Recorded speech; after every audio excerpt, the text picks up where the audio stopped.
siang, saya akan perkenalkan nama saya Jen Susantuka, kelas A semester 3 dengan NIM 19030303021. Dalam video singkat ini, saya akan menjelaskan sedikit dari ujian tengah semester teori sosiologi modern.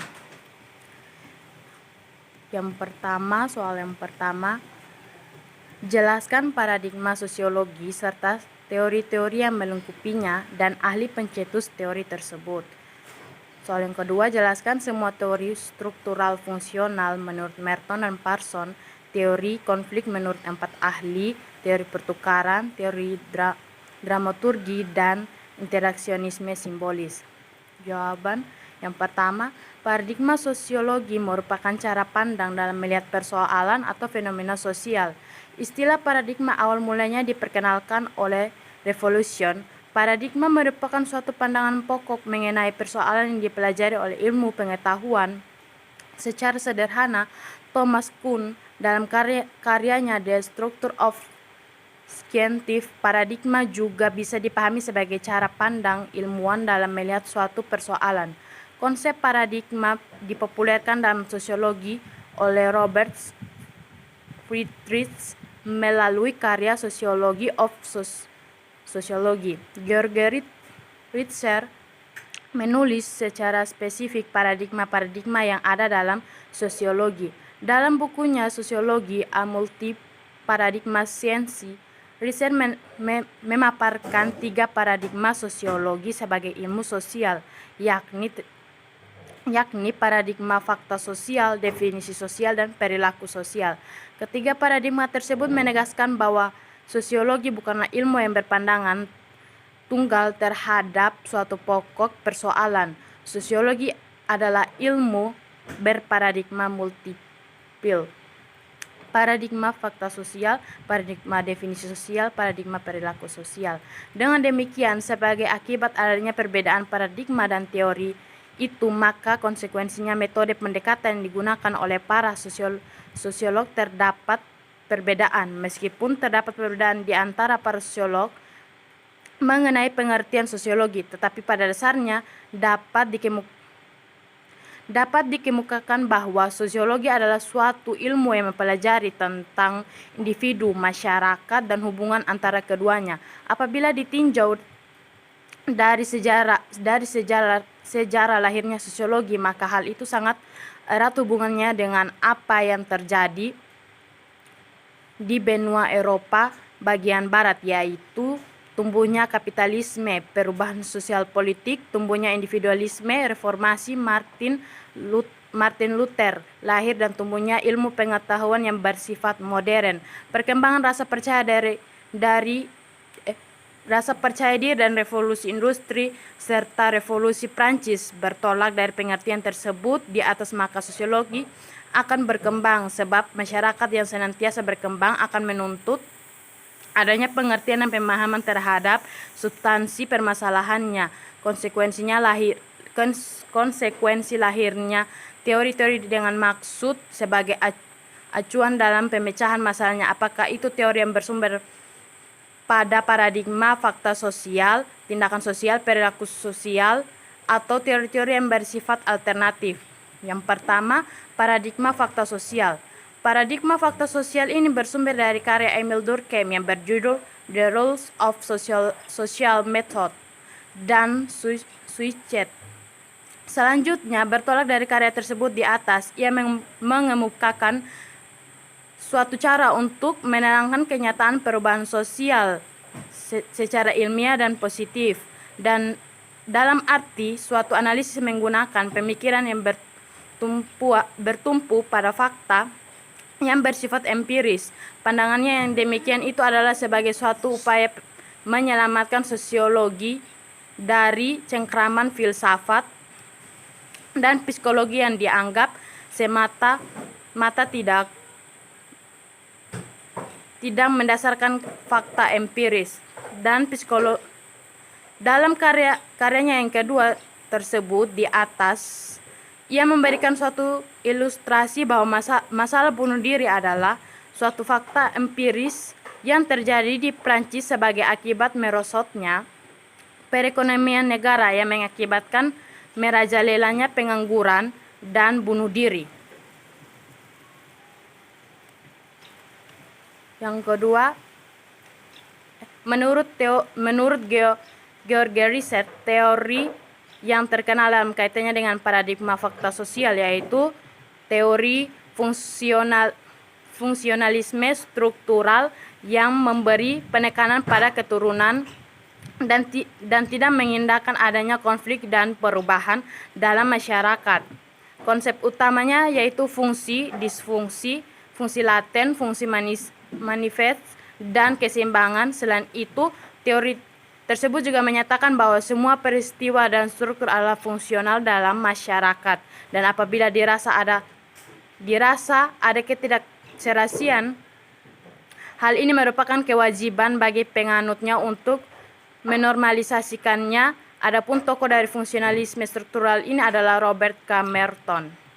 Yang kedua, teori konflik yang mendasarkan pada wewenang dan posisi yang merupakan fakta sosial. Dalam hal ini, adanya ketidakadilan dalam pembagian kekuasaan dan wewenang merupakan penentu konflik dalam masyarakat, dan hal tersebutlah yang senantiasa harus menjadi sasaran studi para sosiologi. Konflik itu terjadi karena adanya perbedaan keinginan keinginan dari penguasa untuk mempertahankan diri dan lain pihak, dan adanya keinginan dari yang dikuasai untuk mengadakan perombakan. Tokoh dari teori konflik ini adalah Dahrendorf.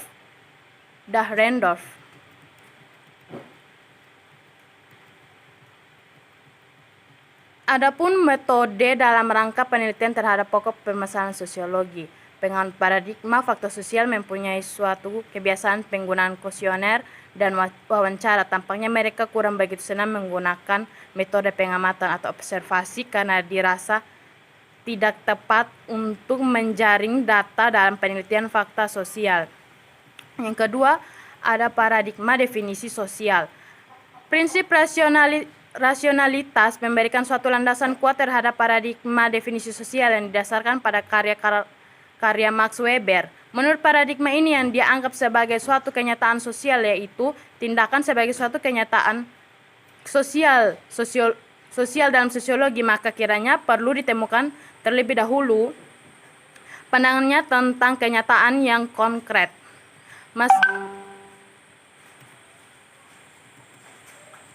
Masalah kenyataan yang konkret tersebut sebenarnya telah lama diperdebatkan, misalnya oleh Plato, Aristoteles, Anselmus, dan Abelardus. Di satu pihak, bagi mereka yang menganut paham universalisme menyatakan bahwa yang benar adalah yang umum. Di pihak lain yang menganut paham nominalisme menyatakan bahwa yang benar adalah yang khusus dalam arti ada secara konkret. Selanjutnya, bertolak dari hal tersebut di atas, maka muncullah paham subjektivisme dan objektivisme dalam membahas masalah kenyataan sosial yang berupa tindakan sosial sebagaimana dikembangkan oleh Max Weber. Sebenarnya tidak dapat dipisahkan dengan pandangan tentang kenyataan yang konkret. Dalam hal ini, di samping Max Weber mendasarkan pada prinsip rasionalitas juga mendasarkan pula pada pandangan dasar yang bersifat subjektivitas. Pandangan subjektivitas menyatakan bahwa kenyataan itu hanya didapat ditangkap oleh kesadaran. Anggapan Max Weber yang bersifat rasionalitas dan subjektivitas serta nominalitas tersebut tercermin pada analisisnya tentang kenyataan sosial yang berupa tindakan sosial.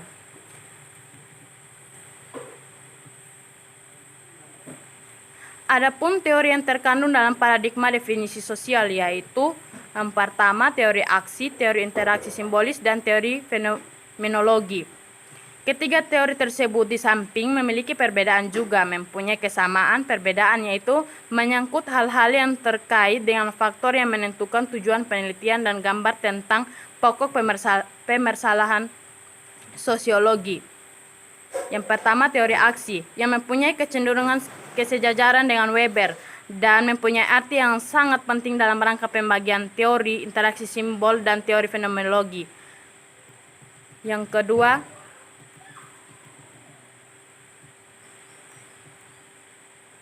teori interaksi simbol. Dalam proses pendekatannya, sejalan dan cenderung mengikuti cara yang dilakukan Weber dalam teori aksi. Dua orang tokoh yang terkenal dari teori interaksi simbol dan John Dewey dan Charles Horton Coley, ataupun pandangan dasar dari teori tersebut ialah menolak behaviorisme yang dipelopori oleh J.B. Watson. Teori tersebut dalam pengadaan pendekatan sosial menggunakan introspeksi untuk mengetahui latar belakang tindak pelakunya.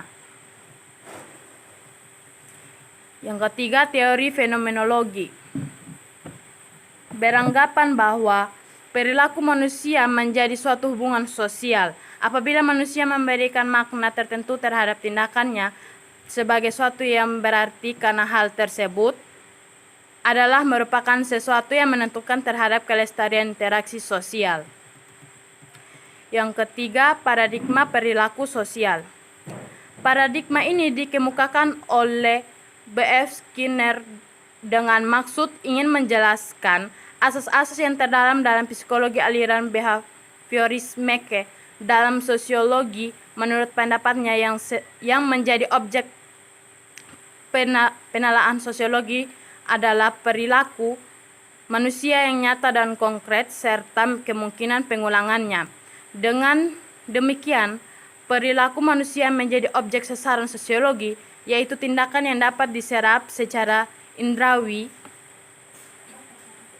dan kemungkinan keajekannya. Di samping itu, menurut paradigma perilaku sosial dinyatakan bahwa tingkah laku individu yang langsung berkaitan dengan lingkungan yang menimbulkan konsekuensi berupa akibat dan adanya perubahan pada lingkungan dan menimbulkan konsekuensi berupa akibat dan adanya perubahan pada lingkungan dapat menyebabkan adanya perubahan tingkah laku individu yang bersangkutan. Adapun yang dimaksud lingkungan dalam hal ini yaitu segala macam objek sosial dan objek yang bukan sosial. Paradigma perilaku sosial sebagaimana yang dicetuskan oleh B.F. Skinner tidak sependapat dengan apa yang dinyatakan oleh paradigma fakta sosial dan paradigma definisi sosial. Menurut Georg Ritzer, dinyatakan bahwa teori-teori yang termasuk dalam paradigma perilaku sosial yaitu teori behavioral sosiologi yang menggunakan dasar psikologi perilaku dalam sosiologi. Yang kedua, exchange theory yang dikemukakan oleh Georg Hom yang mengakui selama terjadi interaksi sosial muncul gejala yang baru. Soal yang kedua, teori fungsionalisme struktural Talcott dan Parsons. Sepanjang hidupnya, Talcott Parsons telah berusaha mengembangkan kerangka-kerangka teoritis. Ada perbedaan yang menyolok antara karya-karya awal Talcott Parsons dan karya-karyanya lebih kemudian. Karya-karya awal Talcott Parsons lebih berhubungan dengan usahanya menabung teori aksi atau teori tindakan sebagai nampak dalam bukunya The Structure of Social Action.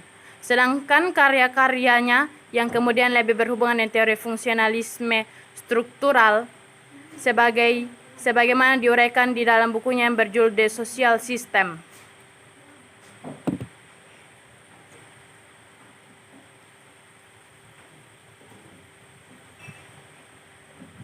Fungsi diartikan sebagai segala kegiatan yang diarahkan kepada memenuhi kebutuhan atau kebutuhan-kebutuhan dari sebuah sistem.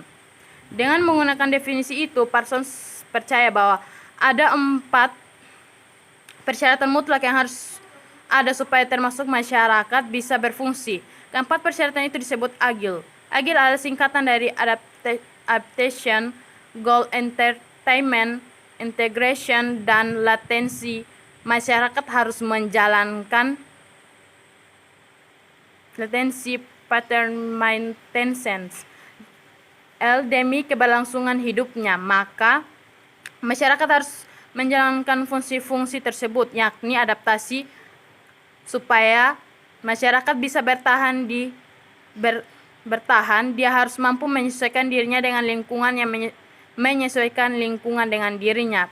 Pencapai tujuan goal entertainment, sebuah sistem harus mampu menentukan tujuan dan berusaha mencapai tujuan-tujuan yang telah dirumuskan itu. Latensi atau pemeliharaan pola-pola yang sudah ada. Setiap masyarakat harus mempertahankan, memperbaiki, dan membaharui baik motivasi individu-individu maupun pola budaya yang menciptakan dan mempertahankan motivasi-motivasi itu. Keempat persyaratan fungsional itu mempunyai hubungan erat dengan keempat sistem tindakan sebagaimana akan diuraikan pada bagian berikut nanti. B. Sistem tindakan.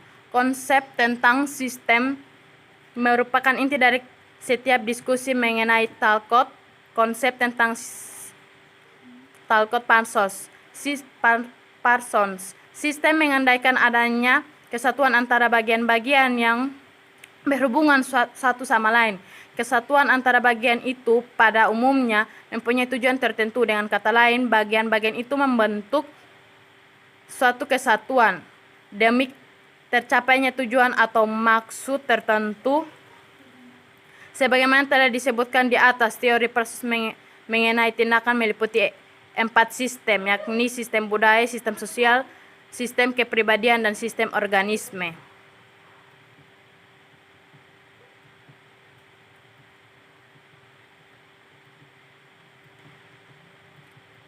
C. Skema tindakan. Skema tindakan pansos memiliki 4 komponen, yakni skema tindakan, yakni pelaku atau aktor. Aktor atau pelaku ini dapat terdiri dari seorang individu atau suatu kolektivitas. Parsons melihat aktor ini sebagai termotivasi untuk mencapai tujuan. Tujuan goal, tujuan yang ingin dicapai biasanya selaras dengan nilai yang ada di dalam masyarakat. Misalnya, aktor ingin memperoleh gelar sarjana. D. Perubahan sosial. Salah satu kritik yang dilancarkan terhadap karya Pansus yang terlalu salah atau kritik yang dilancarkan terlalu mengutamakan equilibrium ialah tidak bisa menjelaskan bagaimana terjadi perubahan sosial. Hal itu bisa kelihatan dengan jelas karena dalam suatu equilibrium atau keseimbangan tidak ada ruang untuk perubahan. Teori konflik menurut para ahli, yaitu teori konflik Ralph dan Dahrendorf. Teori konflik sebagian berkembang sebagai reaksi terhadap fungsionalisme struktural dan akibat sebagai kritik yang berasal dari sumber lain seperti teori Marxian dan pemikiran konflik sosial dari Simmel. Salah satu kontribusi utama teori konflik adalah meletakkan landasan untuk teori-teori yang lebih memanfaatkan pemikiran Marx. Masalah mendasar dalam teori konflik adalah teori itu tidak pernah berhasil memisahkan dirinya dari akar struktural fungsionalnya. Teori konflik Ralph dan Randolph menarik perhatian para ahli sosiologi Amerika Serikat sejak diterbitkannya buku Class and Class Conflict in Industrial Society pada tahun 1959. Yang kedua, teori konflik George Huocho mengaitkan pertumbuhan dengan kemerosotan fungsionalisme struktural dengan posisi masyarakat Amerika dalam tatanan dunia. Ketika Amerika mencapai dominasi di dunia setelah tahun tatanan dunia, setelah tahun 1945, fungsionalisme struktural mencapai hegemoni dalam sosiologi. Fungsionalisme struktural mendukung posisi dominasi Amerika di dunia melalui dua cara. Pertama, pandangan struktural fungsional yang menyatakan bahwa setiap pola mempunyai konsekuensi yang berperan dalam pelestarian dan bertahannya sistem yang lebih luas tak lebih dari sekedar menjalankan kemenangan Amerika dan hegemoninya di dunia. Yang ketiga, teori konflik dalam perspektif Karl Marx. Teori konflik sosial yang muncul pada abad 18 dan 19 dapat dimengerti sebagai respon dari lahirnya sebuah revolusi demokrasi dan industrialisasi. Teori sosiologi konflik adalah alternatif dari sebuah ketidakpuasan terhadap fungsionalisme struktural Talcott Parsons dan Robert K. Merton yang menilai masyarakat dengan paham konsensus dan integralistikannya dan perspektif konflik dalam melihat masyarakat. Ini dapat dilihat pada tokoh-tokoh klasik seperti Karl Marx, Max Weber, dan George Simmel. Teori konflik muncul sebagai bentuk reaksi atas sumbunya teori fungsionalisme struktural yang dianggap kurang memperhatikan fenomena konflik sebagai salah satu gejala di masyarakat yang perlu mendapatkan perhatian. Pemikiran Karl Marx